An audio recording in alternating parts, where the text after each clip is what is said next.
Indonesia ini jadi aman, jadi merdeka, jadi makmur itu karena kenapa? Karena ala tariqatil habaib. Kalau kamu diajari benci sama baib, insya Allah kiai mau dari siapa? Ketua organisasi apa? Nggak usah diikuti. Wallahi kalau mau akan batah liku, celaka inti akan. Anda karena hanya kepentingan sesaat, Anda sudah fitnah habaib kemana-mana sekarang. Tanggung jawab nanti sama Rasulullah. Kami dan datuk-datuk kami tidak pernah mengajarkan kebencian kepada siapapun. Kami datang ke Indonesia bukan untuk menjajah kepada Anda, tapi kami dan datuk-datuk kami semuanya datang kepada Anda untuk mencetak ulama, kiai-kiai ada di Indonesia ini.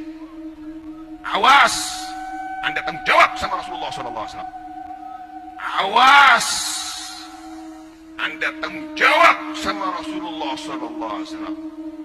Datuk kami adalah bukan makan harta Anda. Lihat bagaimana sekarang semuanya. Anda muhibbin, Anda cinta kepada habaib, Anda ada di sini. Tapi habaib bagaimana menghargai Anda? Habaib bagaimana menghargai Anda? Dipotongkan kambing 100 lebih untuk Anda. Potongkan kambing 100 lebih untuk Anda. Anda datang ke sini bawa apa? Paling gula 1 kilo. Anda datang ke sini bawa apa? Paling gula 1 kilo.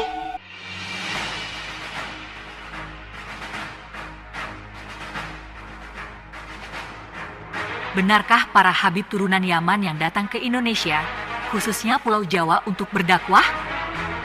Narasi ini ditujukan untuk menanggapi seorang habib, Ketua Robitoh Alawiyah, yang berkoar-koar dengan semangat berapi-api mengatakan bahwa datuk mereka dahulu datang ke negeri ini untuk mencetak kiai dan ulama.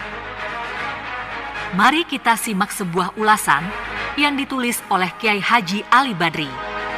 Namun harus diingat, tanggapan ini diharapkan bisa menjadi kajian ilmu dan ditulis bukan dimaksudkan untuk kebencian. Bagi Anda yang ingin menanggapi, memberikan kritik, silahkan tanggapi, dan tentu saja harus dengan tanggapan yang argumentatif.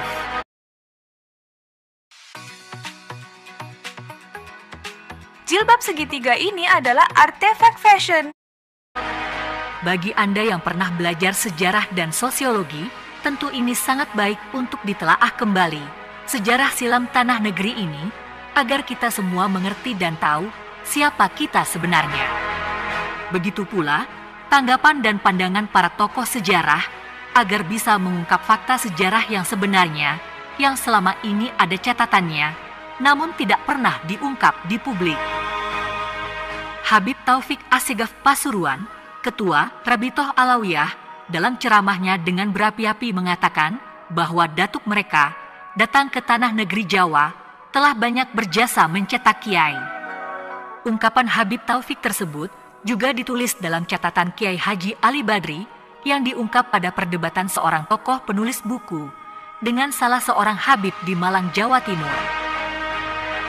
Pengakuan Habib Taufik tersebut jelas bertentangan dengan fakta sejarah yang sesungguhnya. Habib Ja'far bin Syaihon Assegaf, yaitu kakek Habib Taufik itu sendiri, datang ke tanah Jawa pada tahun 1918. Habib Soleh Al-Hamid Tanggul juga datang ke tanah Jawa pada tahun 1921. Menurut catatan Kiai Haji Ali Badri, kedatangan mereka ke tanah Jawa mula-mula dimaksudkan untuk meredam konflik yang terjadi setiap saat antara kelompok mereka sendiri, yaitu Ba'alawi dengan kelompok Al-Irsyad. Konflik ini terjadi lantaran adanya perselisihan yang tak berkesudahan soal larangan pernikahan antar golongan mereka sendiri, yaitu Syarifah dengan non-Sayyid. Dalam hal ini, di kalangan mereka sendiri, ada yang sepakat dan ada yang menentang, sehingga memicu terjadinya beberapa konflik. Sebuah kitab Al-Istizadah, karangan Habib Abdurrahman Ubaidillah Assegaf, dalam kitab itu, sebenarnya banyak fakta-fakta sejarah kelam Ba'alawi dan kelompok Al-Irsyad, serta kelompok Arab lainnya. Namun dari beberapa keterangan yang diungkap dalam kitab itu, ada hal-hal yang tidak pantas untuk diungkap, yang dapat menimbulkan kesan negatif terhadap mereka. Kitab Al-Istizadah, halaman 1375, Habib Abdurrahman Ubaidillah Assegaf menuliskan bahwa pada masa-masa terjadinya konflik, hampir semua Ba'alawi dan imigran Yaman lainnya sedang dalam kondisi akhlak yang terburuk. Sehingga banyak kalangan bangsa-bangsa Arab sendiri yang menilai bahwa kelompok-kelompok ini membuat bangsa mereka sendiri malu. Telah banyak ulama serta utusan raja-raja Arab yang datang ke tanah Jawa untuk mendamaikan mereka antara kelompok Ba'alawi dan Al-Irsyad. Bahkan, bukan hanya tokoh dan ulama, para habib dari Yaman pun mereka datang untuk mendamaikan mereka, namun semuanya sia-sia alias gagal. Dari upaya tokoh-tokoh Arab serta Yaman sendiri untuk mendamaikan kedua belah pihak ini, justru saat itu Robitoh Alawiyah dan anggota-anggotanya melakukan penentangan dan perlawanan keras terhadap para tokoh itu, serta membenci kaum Habaib Hadramaut yang datang dari Yaman. Penyebabnya, karena Habaib Hadramaut tidak mendukung pendapat Ba'alawi yang ada di Nusantara, bahwa Syarifah menikah dengan non-Sayyid itu hukumnya tidak sah, sebagaimana fatwa Mufti Betawi, Habib Usman bin Yahya. Jadi, kelompok Habib Yaman yang datang ke tanah Jawa pada masa itu dimaksudkan untuk mendamaikan keluarga mereka sendiri yang tidak tahu malu bertikai di negeri orang. Namun, upaya semua para Habib itu gagal dalam misi mereka.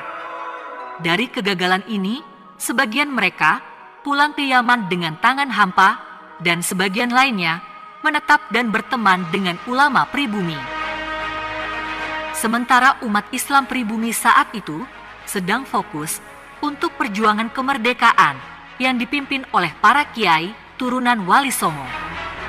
Pada saat itu, tanpa habaib dari Yaman pun, agama dan keilmuan umat Islam pribumi sudah berkembang, sudah sangat baik yang jauh sebelumnya sudah diajarkan oleh para Wali Songo. Konflik imigran Yaman itu membuat umat Islam pribumi sedikit terganggu. Setelah gagalnya misi para habaib itu, dan sebagian mereka tidak pulang ke gurun pasir tempat asal mereka, penduduk pribumi sangatlah toleran kepada mereka. Dengan senang hati, mereka diterima oleh para kiai lokal panutan umat Islam pribumi yang notabene banyak dari kalangan mereka juga turunan Rasulullah non-Ba'alawi. Andai saja ulama dan kiai lokal tidak mau menerima keberadaan mereka, niscaya mereka juga akan kembali ke Yaman, gurun pasir tempat asal mereka, seperti yang lain. Walaupun fakta sejarah mencatat, para kiai lokal telah banyak diintimidasi kolonial Belanda, mereka dipaksa untuk menerima keberadaan kaum urban Yaman itu. Terutama para habib yang gagal misi dan tidak kembali ke Yaman. Tetapi, bagi ulama pribumi, tanpa faktor dipaksa oleh Belanda pun, mereka sungguh legowo menerima keberadaan mereka di tanah negeri ini.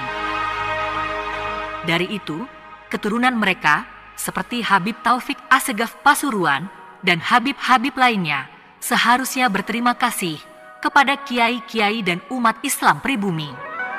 Bukan malah merasa dan mengaku-ngaku dirinya berjasa lewat kehidupan datuknya dulu yang justru bertolak belakang dengan fakta sejarah yang sebenarnya.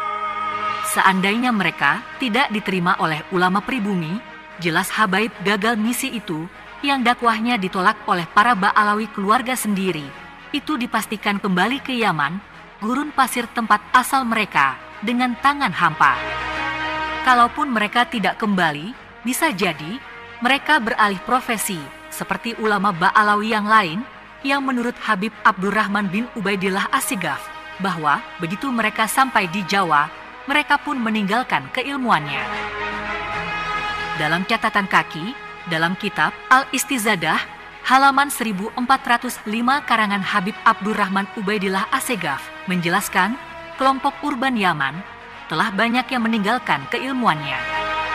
Faktanya adalah kalangan Ba'alawi sendiri, di mana hal ini dikutip oleh Kiai Haji Ali Badri dalam tulisannya, kalau Habib Taufik dan Habib lainnya ngotot bahwa datuk mereka datang ke tanah Jawa untuk mencetak kiai, itu artinya sama saja dengan mengatakan bahwa datuk mereka tidak punya malu atau tidak tahu malu. Sebab saat itu yang akhlaknya bobrok adalah keluarga mereka sendiri, yaitu Ba'alawi. Bagaimana bisa mereka yang bermasalah mau mengajari masyarakat negeri serta ulama pribumi. Kedatangan Mufti Hadromaut, Habib Abdullah bin Ubaidillah Assegaf, ke Tanah Jawa pada tahun 1916 adalah bermaksud untuk mendamaikan konflik urban Yaman di negeri Jawa. Dalam catatan Mufti Hadromaut itu, tidak ada sedikit pun catatan yang menyebut kontribusi perdamaian dari nama-nama besar habaib Indonesia di zaman itu. Seperti Habib Ali Kuitang 1870 sampai 1968.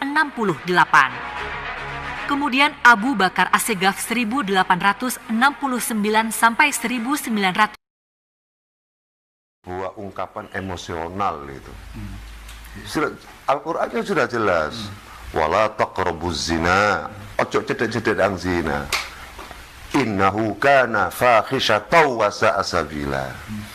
Sedangkan para syarifah ya, apabila dikawin oleh orang non alawin ya, non alawin ini tidak sah. Ya mungkin ada kitab seperti itu. Namun kalau saya sendiri kok keberatan kalau dikatakan tidak sah ya. Keberatan kalau dikatakan tidak sah ya. Kenapa? Karena arkanun nikah sah. Arkanun nikah kan sudah terpenuhi. Satu, ada ijab qabul, ada dua syahiden al-adilain ya. Kemudian itu ya 5 itu kan ya.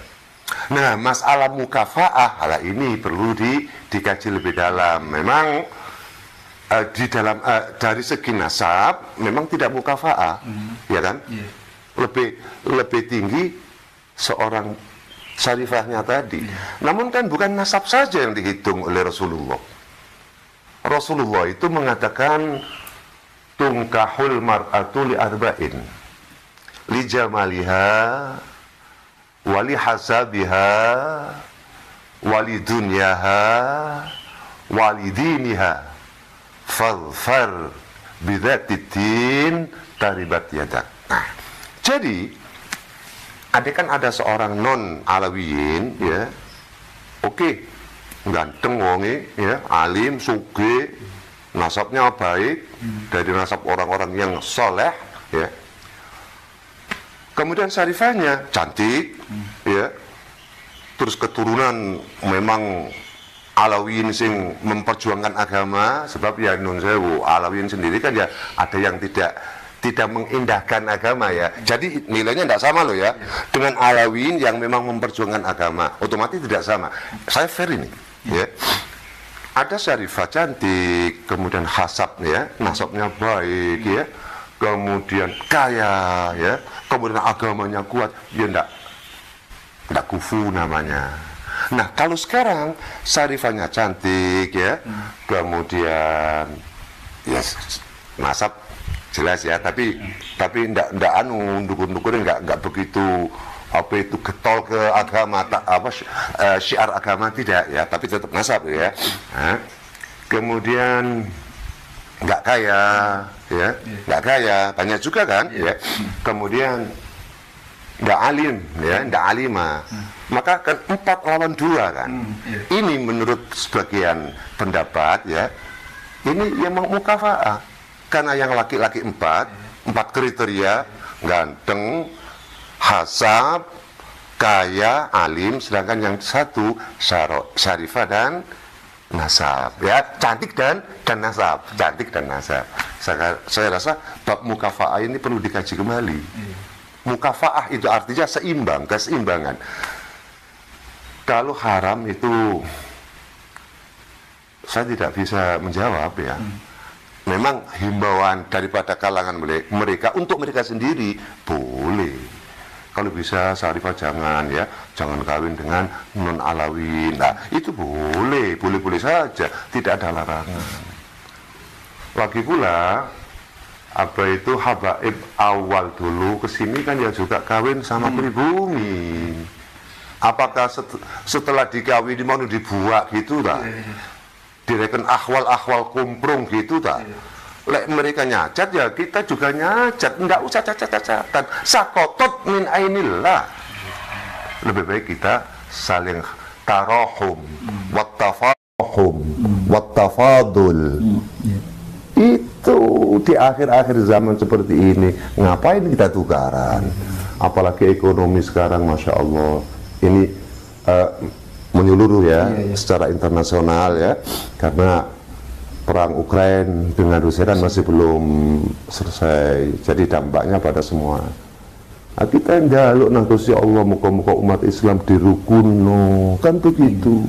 Mudah-mudahan umat Islam semua ini dirukunno, ojo gara-gara beda imam sudah ada wah ya Allah, beda apa madhab sudah ada wah.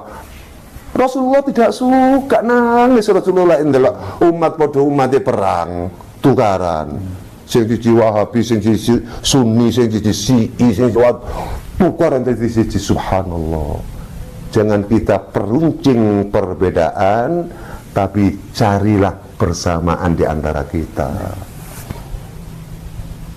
Nah itu ruhama ubainahum, ya, Muhammadur Rasulullah walladzina ma'ahu asyidda'u 'alal kuffar ruhama ubainahum.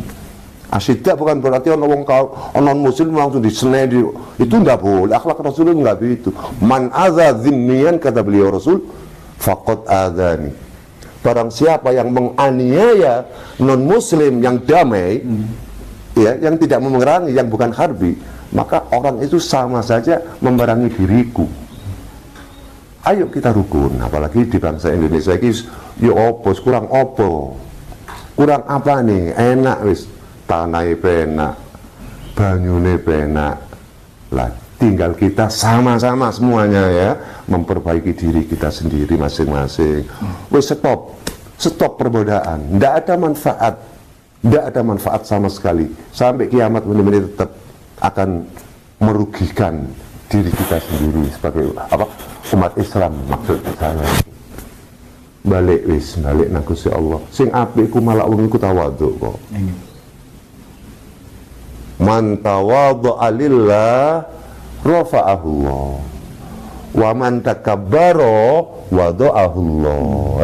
Lebih baik kiainya juga begitu, apa itu para kiai ya, kita kedepankan sifat tawadhu. Ya maaf saya sendiri ya belajar tawadhu ini, juga zuriyahnya. Ayo kita kedepankan tawadhu, jangan merasa paling benar, paling hebat. Keliru semua itu, keliru semua itu. Ya kita kanok manis,